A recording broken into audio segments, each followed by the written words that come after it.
Benim de öyle. Ne yapacağımı bilmiyorum.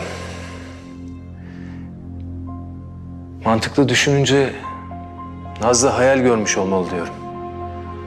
Ama diğer yandan Kalbiniz öyle demiyor. Ya hayattaysa diyor. Hepimiz aynı durumdayız. Aklımız başka bir şey diyor, kalbimiz başka bir şey. Çaylak da Efe de istihbaratla birlikte köye gitti. Bulamadılar.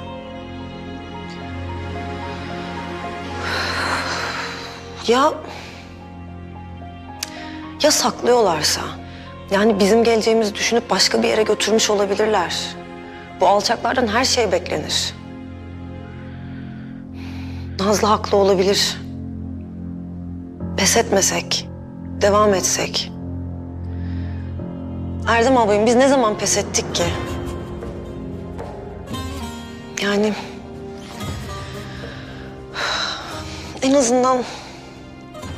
en azından naaşımızı buluruz.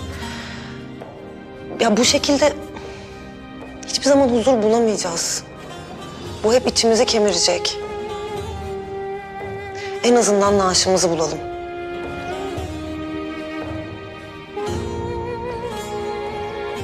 Haklısın Eylem. Pes etmek yok. Ben istihbaratla konuşacağım. Hem köyü hem de bütün bölgeyi sürekli denetlemeleri adına. Pes etmek yok. Pes etmek yok. Silahları kaldır. Dipçikleri omzunuza doğru yerleştirin. Ayaklarınızı açın. Nişan al. Ateş! Ateş! Ateş! Ateş! Ateş! Silahları indir. Emniyetleri kapa.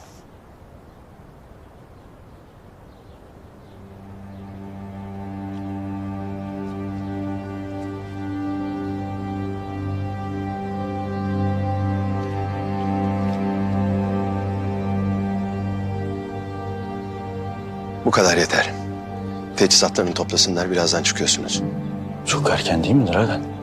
Niye bu kadar acele ediyoruz? Yapacakları tek şey adam öldürmek. Bu topraklarda yaşayan insanların en iyi bildiği şey adam öldürmek. Çok zayıflar. Eğer bir çatışmaya girersek telef olurlar. Merak etme Maho. Dedim ya sana bir planım var diye. Radikallerle mücadele edeceksiniz. En işe yaramaz adamları çıkaracaklar karşınıza. Hepsini patır patır indireceksiniz. Hem bu çocuklar havaya girecek, kendilerini bir şey zannedecekler.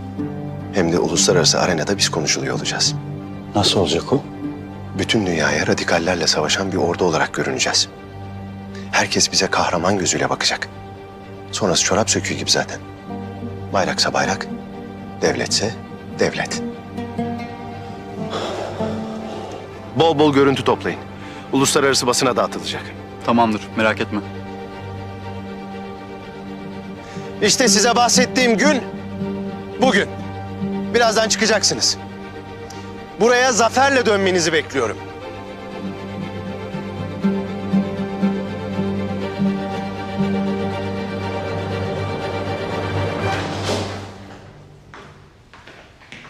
Geçin beyler.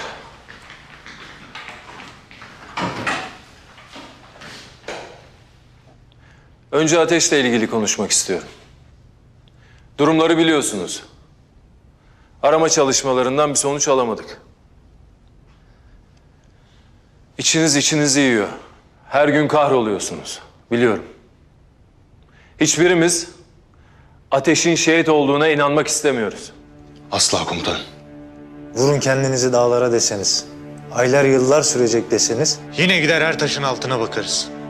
Bir ömür boyu ararız kardeşimiz komutan. Ondan hiçbir şüphem yok. Ama bunun için bazı prosedürler gerekiyor. Sadece şunu bilmenizi istiyorum. Umutlarımız tükenmedi, tükenmeyecek. Pes etmedik, asla pes etmeyeceğiz. İstihbaratla görüşeceğim. Kardeşinizi aramaya devam edeceğiz. Komutanıma bak be. Oh be, Allah'ıma şükürler olsun. Bunu duymak dünyalara bedeldi komutanım. Gelelim diğer konumuza. Sınır dışındaki Nema köyü ile ilgili bir istihbarat aldık. Köydeki evlerden eli silah tutan bütün gençleri toplamışlar. Zorla. Hepsini ocaklarından koparmışlar. Dragan'ın işi olduğundan şüpheleniyoruz. Aklınca kendine bir ordu mu kurmaya çalışıyor komutanım? Ne yapıyor bu adam? Sözde ülke kurma yolunda adımlar atıyor. Bu gençleri kullanarak kendine bağımlı hale getirecek zamanla. Beyinlerini yıkayacak. Para vaat edecek. Güç vaat edecek. Aklınca özgürlük vaat edecek. Yabancı basına sözde ordusunu tanıtacak. Sonra da meşruiyet kazanacak hesapta. En tehlikelisi de bu zaten. Bunu başarmasına engel olmalıyız. Önceliğimiz ailelerinden koparılan bu gençler. Yarın sabah çıkıp bölgeye gideceksiniz. Aileleriyle konuşun. Yerlerine dair bir duyumları var mı öğrenin.